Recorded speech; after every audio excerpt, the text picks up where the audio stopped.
자, 지난 시간까지의 우리 마인드셋 제목 한번 맞춰볼까요? 첫 번째 시간 마인드셋 1 제목 아는 사람? 자, 우리 전도사님이 질문을 하기도 전부터 손을 들고 있던 시온이, 너 좀 크게 얘기해 주세요. 마음 먹기, 그쵸? 자 그럼 비교적 여러분들의 기억력이 조금 더 가까운 지난 시간 제목. 맞아요. 마음의 합한 자.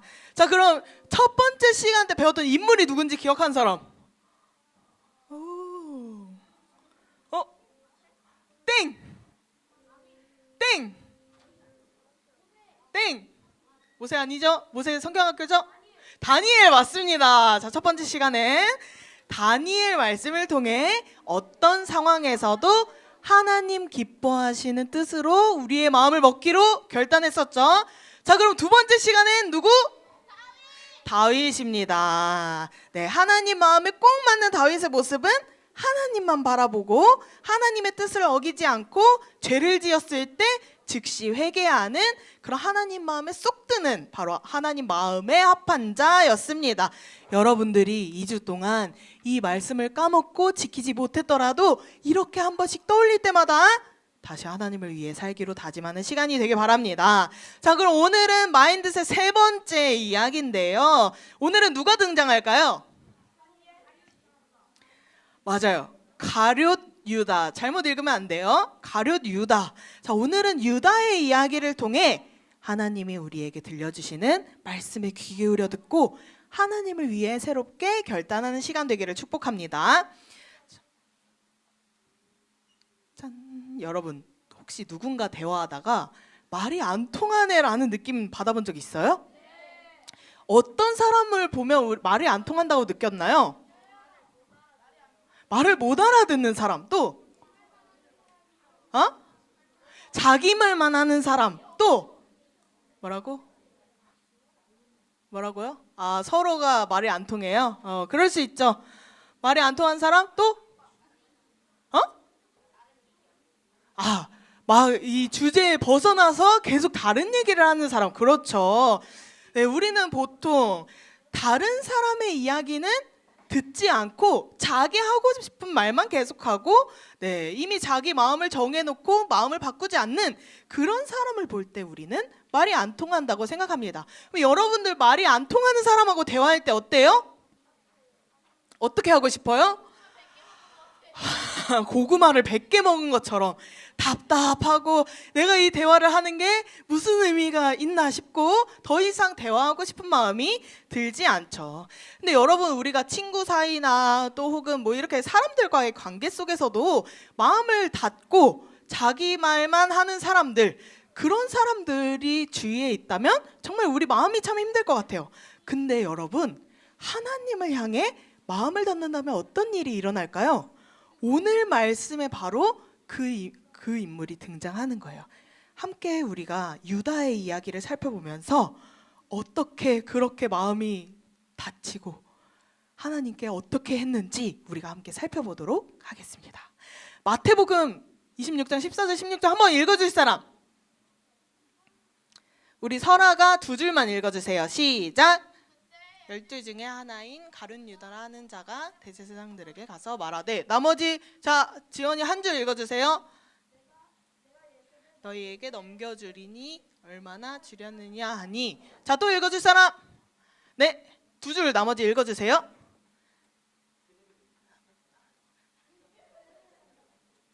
네, 아멘. 감사합니다.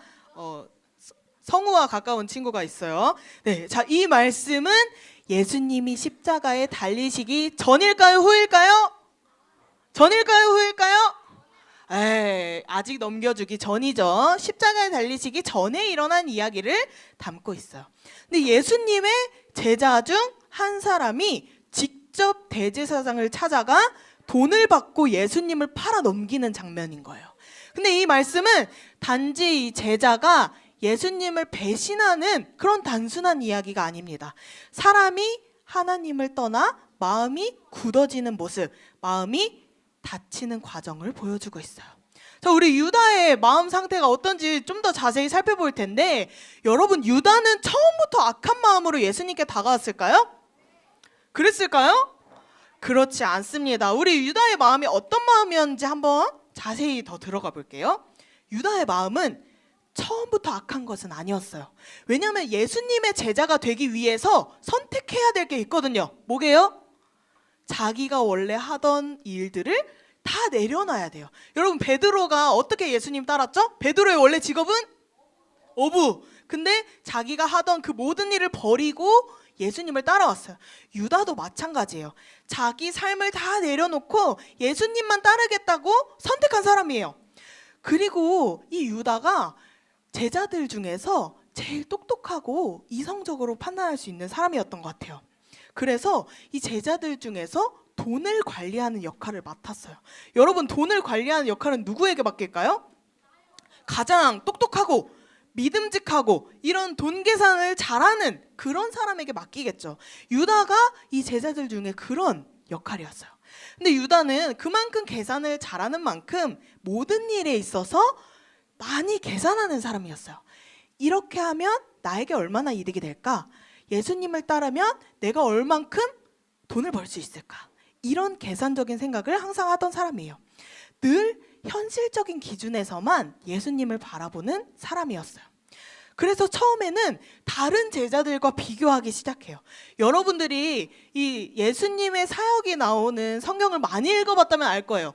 예수님 옆에 가장 많이 있었던 두 제자의 이름 혹시 맞춰볼 사람? 맞아요. 한 명은 베드로, 한 명은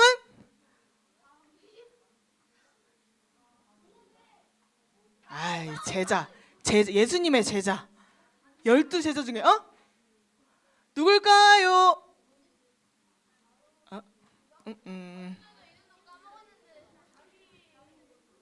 맞아요. 우리 맨 뒤에 있는 지윤이가 맞췄습니다. 베드로와 요한. 이제 기억나죠? 네. 특히 이 두 제자가 예수님이 가는 곳마다, 예수님이 기적을 일으키시는 곳마다 계속 따라갔어요. 왜? 예수님이 그들을 데리고 다니셨거든요. 그런데 이 두 제자가 예수님 곁에 유다보다 많이 있는 모습을 보니까 질투하는 마음이 생기는 거예요. 여러분도 그런 생각했을지 모르겠지만 한번 질문해 볼게요. 여러분도 내가 사랑하고 좋아하는 내 친구가 내가 가장 친한 친구였으면 좋겠다. 나를 제일 가깝게 친하게 생각했으면 좋겠다라고 생각해 본 적 있나요? 아마 유다가 그런 마음이었을 것 같아요. 예수님이 어떤 자리에 특별히 몇 제자만 데려가실 때마다 유다는 그 사람들을 훈련시키는 자리구나라고 생각하는 게 아니라 차별한다고 생각했던 거예요.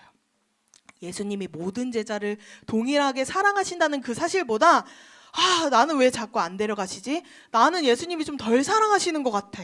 그런 마음이 더 크게 들었어요. 사실 유다의 머릿속에는 굉장히 계산적이고 현실적인 생각한다 했잖아요. 예수님과 가장 가까운 자리, 예수님이 중요한 순간에 끌고 가는 사람이 성공한 사람이라고 생각했기 때문이에요. 그래서 그 자리에 내가 없을 때마다 나는 어떤 사람이에요?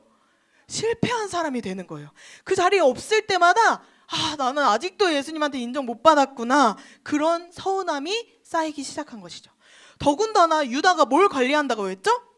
돈을 관리해요. 근데 내가 이렇게나 중요한 일을 맡아서 관리하고 있는데 이렇게나 중요한 사람을 왜 안 부르시지?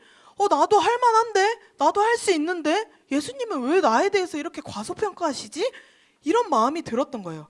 그래서 점점 예수님에 대한 마음에 대해 이해하려고 한 게 아니라 이해하지 못하고 점점 내 생각대로 따르기 시작했어요. 예수님은 언제나 너가 더 잘나지고 인기가 많아지고 어떻게 하면 돈을 많이 벌고 이런 걸 가르치신 게 아니라 가난한 사람들을 섬기고 돕고 그런 섬기는 법을 가르치셨거든요. 유다는 이 차이를 알지 못했어요. 가까운 것의 의미를 사랑과 훈련으로 보지 않고 자리와 이익, 부와 명예 이렇게 해석했기 때문에 점점 예수님의 마음과는 멀어지면서 자신의 마음을 굳혀가기 시작했어요. 그 마음이 드러난 사건이 하나 일어납니다. 바로 향유 옥합 사건인데요. 여러분 혹시 이 향유 옥합 사건에 대해서 알고 있나요? 알고 있어요? 우리가 오늘 읽은 본문의 앞에 나오는 사건인데요. 예수님이 식사를 하고 계시는데 한 여인이 이 옥합은 이제 병을 얘기해요. 향유가 든 옥합을 가져와서 깨뜨려서 예수님께 전부 부었어요. 이게 어떤 의미인지는 나중에 설명해 줄 텐데 예수님은 이것을 기쁘게 받으시고 유다와 몇몇의 제자들은 낭비라고 생각했어요. 근데 이 낭비라고 생각하는 게 꽤나 합리적입니다. 여러분 이 향유가 얼마예요? 300데나리온. 이 300데나리온은 사람이 이때 당시 일하는 노동자가 1년 동안 버는 돈이에요. 1년 동안 벌어서 한 푼도 안 써야 모을 수 있는 돈이 300데나리온입니다. 그래서 이 향유가 든 옥합은 결혼하기 위해 모으거나 또 대대로 갑오로 물려주는 그런 아주 귀하고 값진 물건이었어요. 근데 이거를 지금 1년치 연봉을 한 번에 깨트려서 예수님께 드린 거예요. 이걸 본 유다의 마음이 어땠을까요? 아니 이 비싼 걸 예수님 그동안 그렇게 가난한 사람을 돕고 어려운 사람을 섬기라고 하셨잖아요. 그러면 이렇게 비싼 거를 팔아서 많은 사람을 도울 수 있지 않았을까요? 왜 이렇게 이 여자가 낭비하게 가만두세요? 정말 합리적이지 않아요? 정말 계산이 빠른 것 같죠? 이렇게 여인을 꾸짖었어요. 근데 사실 이런 모습은 예수님을 제대로 이해하지 못한 거였어요. 여러분 이때 상황이 언제인지 알아요? 예수님이 십자가에 달려 돌아가시기 진짜 얼마 안 남은 시점이에요. 그래서 이 여인의 행동은 장례를 치를 때 하는 행동과도 비슷한데 예수님이 우리를 위해서 돌아가심을 기억하고 예수님에 대한 사랑에 자기가 헌신한 거예요. 예수님께 그 사랑을 자기도 드러낸 것이었어요. 그래서 이 모습은 예수님께는 기뻐 받으시는 모습이 될 수 있던 거죠. 근데 유다는 어때요? 그런 예수님이 우리를 위해서 죽으시고 그런 거 다 상관없고 이 비싼 걸 단순간에 깨뜨려서 버리다니 자기 계산으로만 바라봤기 때문에 유다는 이 상황을 이해하지 못했어요. 그래서 이 이후로 이제 유다는 예수님을 팔아버리기로 작정합니다. 유다의 마음은 이렇게 흘러갔을 거예요. 내가 기대했던 예수님은 이게 아닌데 나는 뭔가 권력이나 성공, 막 이렇게 전쟁에서 승리하고 이런 것만 기대했는데 예수님은 자꾸 막 손해보고 막 이렇게 낭비하고 이런 것만 말씀하시네. 도저히 이해가 안 돼. 난 예수님 못 따르겠다. 이제 내 생각대로 행동해야겠다라고 판단했어요. 그의 똑똑함과 이성은 오히려 그 믿음을 막는 벽이 된 거예요. 여러분 똑똑하다고 해서 더 예수님을 잘 믿는 건 아니에요. 결국 유다는 자기 생각을 더 믿기로 했어요. 그래서 예수님을 향한 마음은 닫아버리고 자기 길로 돌아섰죠. 근데 여러분 이 시대에는 유다만 그랬던 것은 아니에요. 구약에서 정말 오랫동안 메시아에 대한 기대가 있었어요. 기다림이 있었어요. 그러면서 어땠을까요? 점점 이 메시아가 우리를 구원해 준다. 이 메시아가 오시면 우리를 해방시켜 준다. 이런 말들이 여러분 말로 계속 전해지다 보면 어떻게 될까요? 좀 변질되겠죠. 그러면서 이 시대 많은 사람들은 구약에서 기대하는 메시아에 대해서 착각하는 게 있었어요. 내 삶을 편하게 해주고 내 명예, 나의 인기가 높아지게 해주고 우리를 괴롭히는 적들을 다 물리쳐주고 금은보화가 많아지는 재산이 많아지게 해주는 분이 바로 메시아라고 착각했던 거예요. 유다도 마찬가지였어요. 예수님을 따르면 내 부가 쌓이고 명예가 높아지고 나도 예수님처럼 사람들이 막 많이 쫓아다니고 그런 모습을 바랐던 거예요. 근데 사실상 어때요? 내가 더 낮아져서 자꾸 가난한 사람들에게 내 걸 나눠주고 섬겨주고 하라는 거예요. 내가 기대했던 것들이 깨지자 실망이 쌓여가며 불신하는 마음이 그 마음을 닫게 만든 거예요. 이렇게 굳어진 마음은 하나님 뜻을 기준으로 생각하지 않고 나에게 무엇이 남는가가 기준이 된 거예요. 예수님은 가난한 사람을 돌보시고 십자가에 돌아가심을 이야기할 때 그런 사랑에 대해서 계속 이야기하셨어요. 근데 유다는 사랑이 아니라 비효율적이다라고 생각하기 시작하고 또 그런 순종을 손해보는 행동이다라고 판단하기 시작했던 거예요. 그래서 그의 시선은 사랑이 아닌 계산, 관계가 아닌 거래로 이동했죠. 그리고 마침내는 대제사장들을 찾아가서 내가 예수를 넘겨줄 테니 너 나에게 얼마 줄 수 있어? 이렇게 거래한 거예요. 이때부터 유다는 기회를 계속해서 찾았다고 해요. 그 기회가 예수님께 회개하고 돌아가는 그런 은혜의 기회가 아니라 죄를 완성하는 적절한 기회를 찾기 시작해요. 여러분, 마음이 굳어진다는 거, 내 생각대로 굳어진다는 게 이렇게 무서운 거예요. 같은 일들도 다르게 생각하고 다르게 해석해요. 하나님께서 계속 들려주시는 사랑의 부르심은 전혀 들리지 않고 모든 상황이 나를 중심으로 나에게 무엇이 얼마나 도움이 되는가, 얼마나 내 이익이 되는가, 그런 기회로만 여겨지는 것이죠. 여러분, 유다가 나중에 어떻게 됐을 것 같아요? 알고 있네요. 말은 안 해주려고 했는데 유다는 결국 예수님이 정말 하나님의 아들이심을 깨닫고 후회했어요. 그런데 후회만 했어요. 회개하지 않았어요.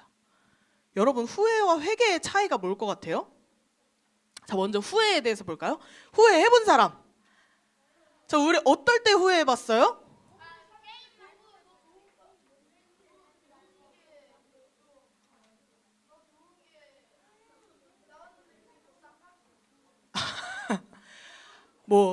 그쵸, 여러 가지가 있을 텐데 우리가 보통 이 후회한다는 것은 이전의 잘못을 깨닫고 뉘우치는 모습이라고 해요. 근데 이 뉘우친다라는 게 스스로 죄책감을 가지는 거예요. 아, 하지 말걸.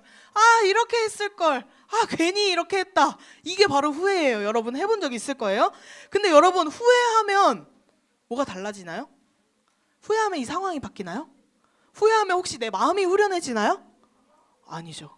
여러분, 후회는 그냥 내 마음에 죄책감만 생겨요. 그리고 비슷한 그 상황이 왔을 때 나는 그 상황을 피하겠죠. 내가 더 아무것도 하지 못하게 만들어요. 이 후회는 우리의 상황도 못 바꿔주고요, 우리의 마음도 편하게 못 해주는 거예요. 그런데 회개는 다릅니다. 회개는 내가 하나님께 지은 죄를 확실하게 깨닫고 생각과 마음과 삶의 방향을 완전히 바꾸는 거예요. 회개는 방향을 바꾸는 거예요. 잘못된 길로 가던 중에 멈추고 돌아서 다시 가는 거예요. 제대로 된 길로. 여러분 중에 혹시 길치인 사람 있어요? 길치인 사람 몇몇 있네요. 반가워요. 전도사님도 길치입니다. 전도사님은 새로운 길을 갈 때 반드시 지도가 있어야 돼요. 지도가 없으면 가지 못합니다. 그리고 몇 번 다녀본 길도 외우기 전까지는 내가 10번, 20번을 갔어도 외우지 못하면 못 가요. 그리고 밤에 낮에 갔던 길을 밤에 또 못 가고 왔던 길에 다시 돌아가는 것도 사실 잘 못해요. 근데 전도사님의 특징이 있어요. 길을 찾을 때 갈래길이 나왔을 때 여러분 마음에 그런 확신이 든 적 있나요? 아, 이 길일 것 같아 라는 확신이 들어본 적 있어요? 전도사님도 갈래길이 딱 나오면 아, 이 길일 것 같아 라는 확신이 들어요. 근데 그 길로 가면 99% 틀리더라고요. 내 마음이 가는 대로 가는 길이 항상 틀린 거예요. 그래서 길치예요. 그래서 지도가 만약에 없고 나 혼자서 반드시 뭔가 그냥 찾아가야 한다면 전도사님은 내가 가고 싶은 방향의 반대로 가요. 그럼 거의 다 대부분 맞는 길이 되더라고요. 여러분, 누가 일부러 막 틀린 길만 가고 싶겠어요. 내가 뭐 미로찾기 하는 것도 아닌데 길을 가다가 내가 잘못된 방향을 깨닫게 되면 돌아서서 방향을 바꾸는 것이 당연합니다. 회개도 마찬가지예요. 후회는 그냥 후회하고 가던 길을 계속 가는 거예요. 회개는 달라요. 내가 가던 길이 잘못됨을 깨달았다면 돌아서야 되는 거예요. 방향을 바꾸는 거예요. 하나님을 떠나 내 욕심대로 살았던 발걸음을 멈추고 돌아서서 예수님을 향해 다시 걷는 것이 회개입니다. 그리고 또 중요한 게 회개는 내 힘으로 바꿀 수 없는 마음을 하나님께 맡기는 거예요. 여러분들에게 만약에 전도사님이 자 지금부터 회개 기도하겠습니다 하면은 여러분들 딱 두 가지를 얘기할 거예요. 하나님 저 이거 잘못했어요.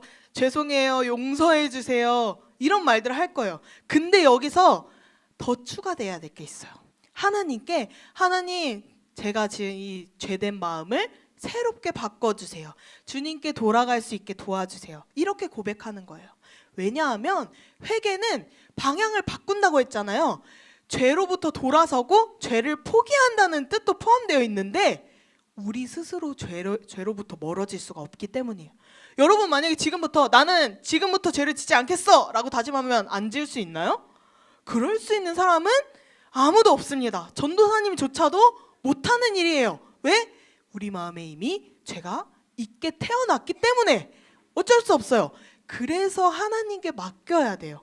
우리 스스로 하지 못하는 것을 하나님 바꿔주세요. 하나님 도와주세요. 우리가 그것까지 하는 게 바로 회개입니다. 고린도후서 5장 17절에 이런 말씀이 있어요. 그런즉 누구든지 그리스도 안에 있으면 새로운 피조물이라. 예수님 안에서 회개하는 사람은 더 이상 과거의 죄와 실패에 묶여 있지 않아요. 하나님은 우리의 굳어진 마음까지도 새롭게 하셔서 죄의 길을 은혜의 길로 바꾸실 수 있는 분이에요. 유다는 비록 자신의 잘못을 후회하고 회개하지는 못했지만 여러분들은 언제든지 다시 예수님께로 돌아갈 길이 있다는 것을 기억했으면 좋겠어요. 그 순간 하나님이 우리의 마음을 새롭게 하시고 새롭게 세워주실 거예요. 우리가 유다의 이야기를 배운 것이 바로 이런 이유 때문이에요. 우리가 첫 번째 다니엘도 배웠고 다윗도 배웠는데 그런 마음에 합한 자, 하나님께 뜻을 정하는 사람이 되기로 노력하는 건 쉬워요. 근데 우리 삶 속에서는 유다처럼 마음이 변하는 순간들이 훨씬 많을 거예요. 근데 그 순간에 여러분들이 유다처럼 후회하기만 하고 돌아서지 않는 선택을 하지 않기를 바라는 마음에 배우는 거예요. 유다가 되지 말고 우리는 그 죄로부터 돌아서서 방향을 바꿔서 예수님께로 돌아가는 여러분들 되었으면 좋겠습니다.